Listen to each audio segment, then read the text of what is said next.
Years ago now, I walked from Georgia to Maine. I was a thru hiker on the Appalachian Trail. It was a lot of miles. My trail name was Silver. I bet you know why. This is a story about my hiking companion in the first stages of my walk. You might gasp, but he was 90. That's 90. You didn't hear me wrong. He was 90. An old man. And I didn't choose him to hike with. It was an accident, really. And then he kind of chose me. And much as I pushed him away because I was hell-bent on getting to Maine on my own 2 feet, he stuck to me like glue. And so by happenstance and his persuasion, plus my tendency to be persuaded, we set out together. And together, we learned about stuff, things, necessities, fluff. We found out for each of us what had value, what could be given up, and what we needed to stay alive. Yeah, this is a story about downsizing and figuring out what matters. And it was a very individual thing. This little story of mine today is video number 1 in a trio that's about living less is less. That's my philosophy about life these days, what I found works for me. And I will say less is less, thank goodness. But here's the thing. For me, that's not about a small retired life. I want less so I can have a big life. Energized, lively, thoughtful, creative, with new adventures. And that's what this story is all about. My experience walking to Maine from Georgia, it taught me a lot about living with less and having less be the thing that made for big. And stay tuned for the end of this story because something happened that you could never predict. And it was about having a big life from less. Time to hit the trail.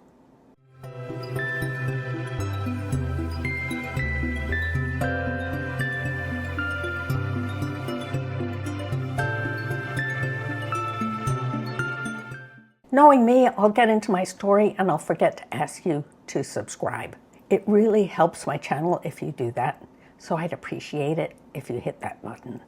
And a like, those always give me big encouragement and tell me on the darker days just to keep going along this YouTube trail. If you've ever been on a long, long hike, and the Appalachian Trail is certainly that, you'll know that it's all about stuff and downsizing. Here's what people talk about in the lead up and the first few days. Actually, the whole trip.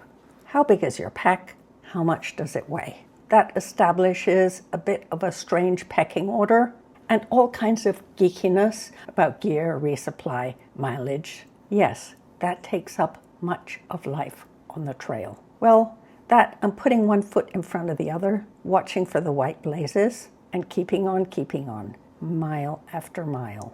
I didn't at all plan on hiking with a 90-year-old, or anyone really. His name was Pawpaw. By chance, he and I got delivered to the trailhead one sunny winter day at the same time in the same vehicle. No one else.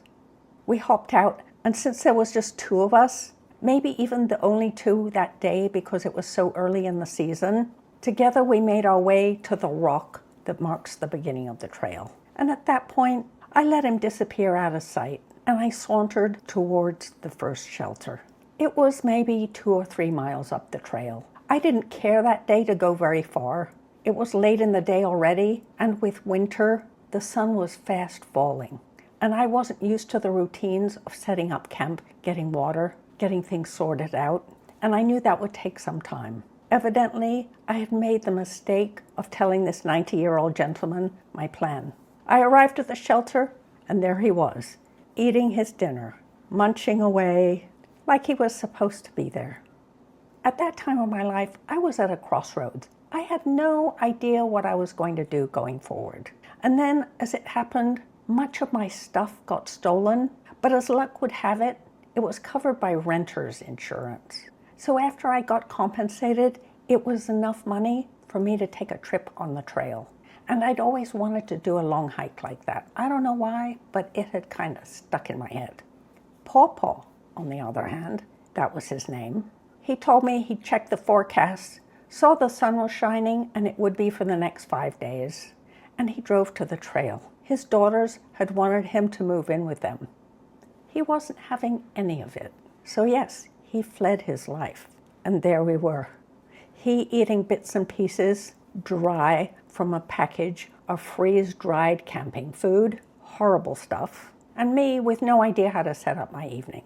Papa mentioned something like he'd gone to fetch water already, and I thought, oh, I guess that's what I'm supposed to do. What did I know? It was my first night out. So off I went. As I headed down the little trail to get some water from the brook, I passed a mess of debris, a brand new crushed tent, ripped, food scattered. I could tell it had been all pawed through by a bear. That was stuff at the beginning of the trail in the worst kind of way. I assume that person gave up day one, but I was hell-bent I wasn't going to. But that did give me pause. And that brings me to what I had with me. My pack, though it felt like a ton to me, it only weighed 38 pounds, which was one of the lighter first day packs on the trail in those days. Most people weighing in at the same time as me had packs in the 40s, 50s, and 60s. One guy even had 2 packs. Crazy, I thought. I had basics with me. No change of clothes, but lots of layers. About right to match the conditions that we were hiking in. I knew that because I was somewhat experienced. I'd been hiking backpacking for years. Nothing like this, though. And Pawpaw, what about him? Well, he thought about his stuff too, but his thinking went a little bit differently from mine. He recognized that the way to go would be kind of ultralight, but the implementation was not exactly on target. He had a much lighter pack than I did, and I don't know if you've ever seen a lightweight backpack, but they pare the weight down by making the buckles itty-bitty, and that poses a problem for seniors. Pawpaw couldn't put on his own pack. Well, he could get his arms in the harness, but he couldn't do anything up. And what he had in that pack was just as revealing about him as mine was about me. He had a leather golf jacket, a pair of leather gloves, a very heavy LL Bean rain jacket, and one of those old-fashioned flannel sleeping bags. You know, the kind that are really bulky and they weigh a ton. One of those. All jammed into this little ultralight pack. That was Pawpaw. You probably know something about me, but who was Pawpaw, apart from the fact that he was 90? His work life began at 17. He persuaded his parents to sign off on letting him enlist in the Navy. He was a minor, and off he went. And what did they assign him to do? All day, mop the decks on the ship. As it so happened at that time, the Navy was having trouble recruiting for places on submarines. They couldn't get any volunteers. But Pawpaw, he was all in it. No more mopping floors. They placed him in a submarine, and they put him in the communications room. And what did he do? He did Morse code. That was his job. And that submarine, they were stalking ships in Japanese harbors. This was before World War II. And as Pawpaw explained, those submarines were just wider than your arms. Narrow, scary places. They'd take hits and their food would go bad. That was life aboard the submarine. And there was Pawpaw tapping away. Morse code. In fact, as he spoke, everything, he tapped out on his knee in Morse code. I watched him with his fingers.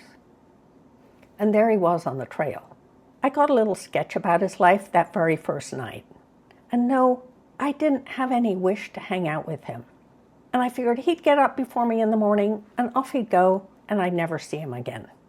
Just what I needed, I thought. So what happened? I woke up late.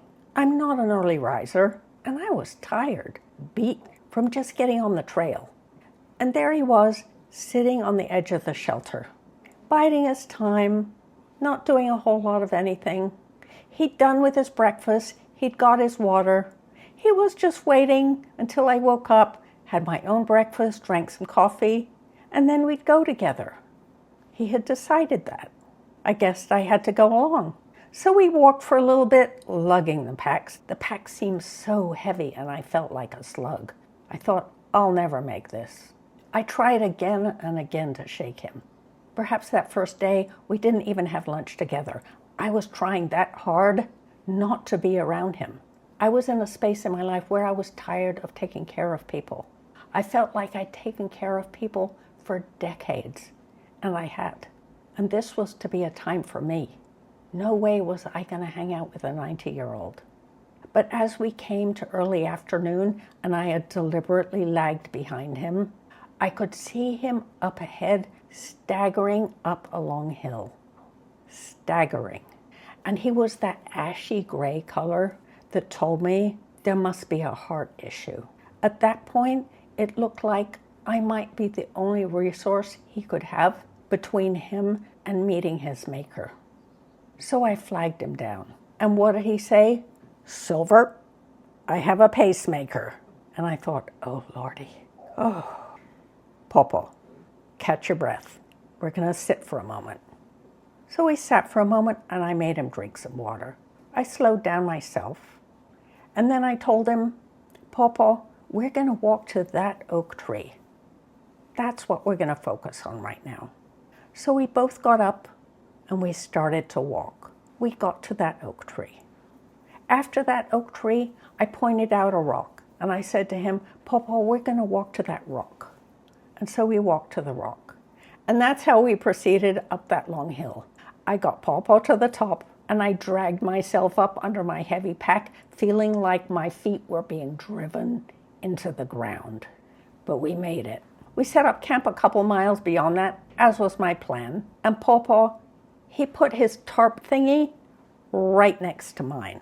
It was clear we weren't going to get separated that night. He had decided somehow or other, no matter what I did, we were going to be a twosome. Oh well, I didn't have the energy to argue at that point. Next morning, I woke up to muffled sounds coming from the pile of tarp where Pawpaw was sleeping. His whole rig had collapsed onto him. Not only that, he'd stepped on his glasses and they were smashed. And he was short-sighted, very short-sighted. I think you can tell I'm pulling my hair out even remembering. But now I had a problem on my hands. I had to make sure he got off the trail safely. Without his glasses, he was not in a safe condition. Problem is, we were 2 days in any direction from getting off the trail. Nonetheless, we gathered our stuff and set off. I got used to the idea that he'd probably park himself right next to me that night, and so he did. Again, I didn't want to do a lot of miles. I wasn't in shape, and I had to get used to the whole scene. The following day, I could hear and feel the sound of rain, drenching rain, and it was cold. I said, Pawpaw, we've got to get out of here. We've got to get you some help. You have to get off the trail. Your glasses have to be fixed. You're not in a condition to be out here. So we set out, but soon the cold rain started to pour. Now the thing about Pawpaw, he couldn't hear either. He had hearing aids, but he didn't have really acute hearing. He couldn't hear the storm coming. You know how it is when a strong rainstorm comes in? It has a very particular sound. And you can hear the leaves rustling as it comes closer, and the rustling gets louder.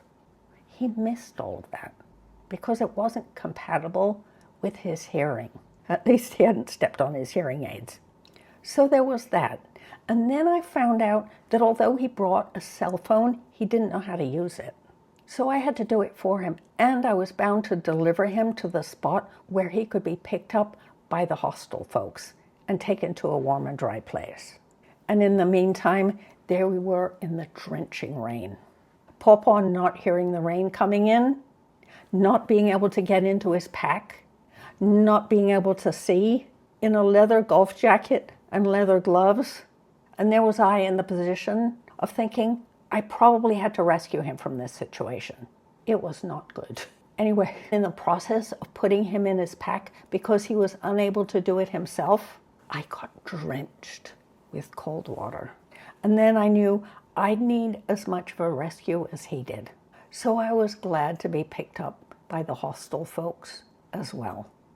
And here I was, only 3 days into my trip, and it seemed to be unraveling with must-dos, should-tos, have-tos. We rested up at the hostel for a day or two while he got his glasses fixed. In the meantime, he was working on me. He had decided the only way he could make this through hike happen for him, to go all the way to Maine, was to come with me. And I said, no. I had my own plan. I didn't really want to have a hiking companion, and I didn't want to be taking care of someone. And here I was already in that mode, almost by accident, against, it seemed, my will. He begged, he pleaded, he cried. And I kept insisting I wanted to go alone. Finally, I said, okay, Pawpaw, this is what we're going to do. I made it right with myself. I told him the only way you can hike with me is if you get proper gear. I can't have you along with the gear you have now, and you have to be able to put your own pack on. That was part of his bargain. I had discovered when I noticed him eating dry bits out of backpacker's pantry freeze-dried meal that he didn't bring a stove. He said he couldn't afford the weight. And he had a very laborious method of sanitizing his water too, which meant he wasn't drinking very much. So here's where my part of the bargain came in. I told him I would be filtering the water. I would filter as much as he needed. And I would boil water too, so he could have that in his meals. I would sweep out the mice droppings in the shelter so he wouldn't be sleeping in mice feces. He had to hike on my plan, and this is what else he had to do. His entire job in this deal, he was going to tell the young people his stories. That was my bargain. Yep, he was going to tell young people his submarine stories. And he was a really good storyteller. That was the deal. So the hostel folks took him to the nearby outfitters, and they were great. They must have spent a couple hours with him. He got a pack that fit him perfectly, and it wasn't as bulky a pack as most folks had. He got himself a lighter sleeping bag, one that wouldn't soak in water like his first one had, and his treat for himself was a technical jacket. Light, with a little bit of insulation. It was perfect for hiking in that weather and for wearing around the fire at night. He was so proud of that jacket. And thank goodness for me, no more golf jacket or drippy leather gloves. Another experienced hiker took him to the supermarket and showed him how to pick out nutrient-dense foods that would pack nicely. So no more freeze-dried backpacking meals without water. He stocked up on individual packages of Spam, World War II, peanut butter, bagels, I forget what else. And yes, we got his glasses fixed. And so we set off again. And did I keep trying to get rid of him? Yes. And what happened? Either he would start crying or I would start crying. It just didn't work. And I finally realized for me, I didn't come to the trail to choose what was going to happen to me. I had come to the trail to have whatever was going to happen to me. So I settled into the whole idea a bit better than I had at first. I was never quite comfortable with it, but we trudged on. It's time to wind this back to stuff. Because as I mentioned, traveling on any of the long trails, it's all about stuff, actually about numbers, weight and quantity. How much does your pack weigh? And how big is it? Pawpaw and I had each downsized to our packs before we came on the trail. Some decisions had been made. Clearly, we had made different decisions. He had to have his special University of Florida hat. And I had wanted to come to the trail with a kind of analytical analysis about what each of my items weighed and what it would do for me. I left out any duplicate outfit. Pawpaw left out his stove.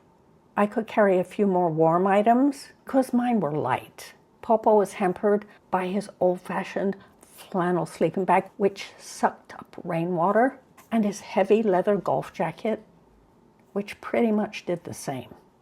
So what happened next in our time together? He was totally a new person. It was like he put that new pack on and he pulled himself up a bit. He was thrilled with it. And he started to suck up information. He integrated it and went with it. It was almost startling. Here he was 90, and he found out so much about himself once he got the right baseline to spring from. It turns out he was an extraordinary athlete, and he didn't know that about himself. He could way out-hike me. He had a magnificent long stride. It was such a pleasure to see. He thrived in himself. I had a chance to meet his grandson and the grandson's girlfriend. Oh, they were so lovely. And Pawpaw became fresh and filled. His wife had died not too long before, and they had been together like 70 years. And he'd had to care for her during the months and years before she died. And you could see him coming alive again. He even said something about it. His new space. And yes, his newfound athleticism at 90 was a sight to behold. I could go on and on with my stories about the Appalachian Trail. I could say, in short, what you downsize to matters. It's kind of predictive of where you might go. Less is less, and that can set you up for something grand, a shift in your being, even if not a 2,500-mile hike. These days, my hikes are a lot shorter. My hair is a little bit more silver, and I have a new companion. Same hat, though. Okay, let's go. But let me tell you the rest of the story. 3 weeks into our little journey up the trail, I had to say goodbye to Pawpaw. Here's what happened. One night while I was fetching water, he split his head open on a beam in a remote shelter. Blood everywhere. Just the two of us were there. We got help. That was fine. Another whole long story. And then we were back on the trail. Pawpaw was able. He wanted to keep up with me. And so we went onwards. Perhaps a week after that, though, his leg began to hurt him. And I was really concerned about having another search and rescue.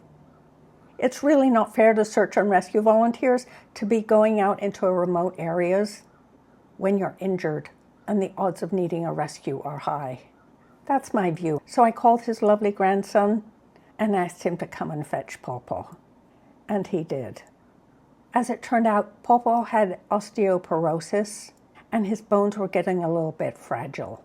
So I made the right call. Oh, but I wept. I wept and wept. I'll bet he did too. My sorrow, it went on for days.